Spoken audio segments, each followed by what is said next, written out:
It's a symptom reduction model versus a healing model. It's always about, they can handle their anxiety better, but their anxiety will always be there. But then when I added neurofeedback, it's like, no, the anxiety can actually go away completely or be significantly less rather than just learning to manage it better. So about 4 years ago, I added neurofeedback to my practice because I was feeling really frustrated with the ability to make progress. It was the way I was trained and the way that therapy in general works is about symptom management, not so much healing. The philosophy is really that symptoms, anxiety, depression will always be there, but you can learn coping skills and strategies to make them more manageable, to be more functional. But the idea is that those underlying problems will always be there. And I always felt like that just sold people really short, that the brain is so plastic that it must be able to achieve more. And when I found neurofeedback, I found that that was really true. And in a big way, Seaburn advocated for me to use it on myself so that I would feel how powerful of a tool this really is. And I did. And it completely reduced my anxiety. I really don't have anxiety at all. It's gone. Not a symptom reduction in the sense of I manage it better. I don't feel it. And so I've been trying to bring that to my clients, to my friends, to my family, anybody who will listen, because I think that paradigm needs to shift. So I started using this in my practice with virtually all of my clients. And the changes compared to what was happening in just typical attachment-based, other kinds of intervention talk therapy has been quite significant. I had a client who was school refusal, years of school refusal, unable to really tell a coherent story, timeline, and cause and effect thinking, all sorts of deficits. We did neurofeedback for quite a while and her brain started to organize. She could tell me a story from start to finish and I could understand what she was telling me, which meant that I could understand what she felt, her experience, her world. She could finally be known and understood in a way that she never was able to before. And that's just one story. I could tell dozens more, as Seaburn does in her book, about people who suddenly felt like they could breathe again, like this weight that they'd been carrying on their chest had lifted. Now, I work with developmental trauma. So these are brain-based issues that started in early childhood. A lot of this is considered intractable, that there isn't a lot of progress to be made. And this makes a lot of progress. And the more we learn and the more we do, I think we're going to make even more. So why do I think these changes are happening? I believe that neurofeedback, at least in the way that we currently practice it, is based on calming the central nervous system. It takes the very foundation of everything that our brain is built on, our limbic system, and even now with some of the work we're doing, getting into that reptilian brainstem area, we calm that area. Now the brain takes what information feedback we're giving it and makes its own choices, but the brain is always moving towards healing. It wants to be its most efficient and most healthy, just in its programming. So if you give it the feedback, it starts moving there all on its own. So we give it a little bit of information and that system goes from here to here.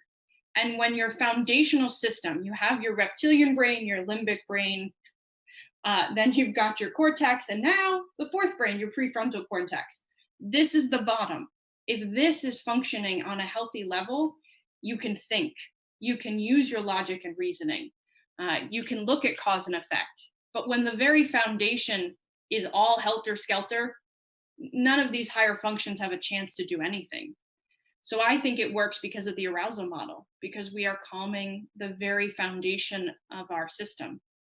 So for many of the young people, because I work with adolescents and young adults that I work with, they've begun to enter into what I call survivor mode, or the survivor state that is existing in all of our brains. We all have fight or flight. When you're in the jungle and the tiger comes, we've all got the same foundation to run away or to fight if you're really brave. But that system is not supposed to be engaged all the time. That system is supposed to turn on when needed and turn back off. And then we have other modes, which gets technical, that our brain normally functions in. What happens for these young people is the brain is always detecting danger.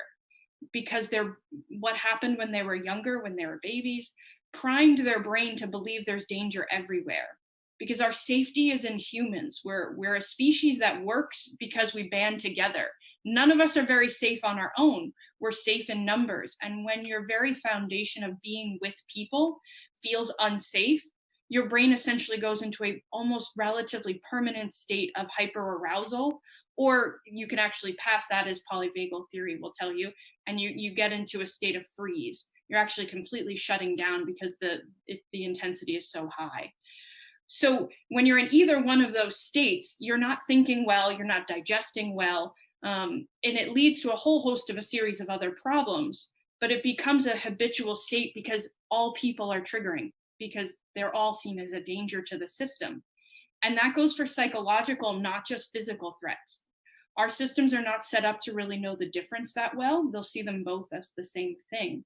So they basically live their whole lives in a survivor mode and a fight or flight or freeze without really any ability to be in that normal state that most of us live in. Most of my clients exist in this state almost entirely. I've actually shown them the polyvagal chart and said, where do you think you are? Look, read through it. And they'll tell me they're either in the freeze state or the fight or flight state. And they'll admit they almost are never in the kind of bottom green state, which is where most of us exist. And so with neurofeedback, my goal is to help their body start to release that pattern. So by giving their brain feedback, which I also believe that meditation and other forms can get people there, but when they're here and meditation is here, it takes a lot of practice to go from one to the other. And most modern teenagers have, with social media, that's a lot more time than they really have the ability to commit right now. So neurofeedback, you start here, and in 3 minutes, you go from here to here. And then in the next 3 minutes, here to here. And maybe next week we get to here. And in a couple of months, and in some of these cases, a couple of years, suddenly we're down here. And so my goal is to help them teach their own brain what it's like to be in a calmer state until we can actually get to a state of real calm. So we watch for the body to relax, the jaw. Suddenly they'll tell me their jaw feels different. And I can see jaw tension and neck tension on my screen. So I can see when that relaxes. And jaw tension and neck tension are major sources of headaches. So that helps too. So you see the whole body starts to get out of this tensed up fight or flight state and into a relaxed state, because the neurofeedback gives their brain and their mind the feedback that that's the right thing to do, and it feels good, so their brain will keep allowing it to happen.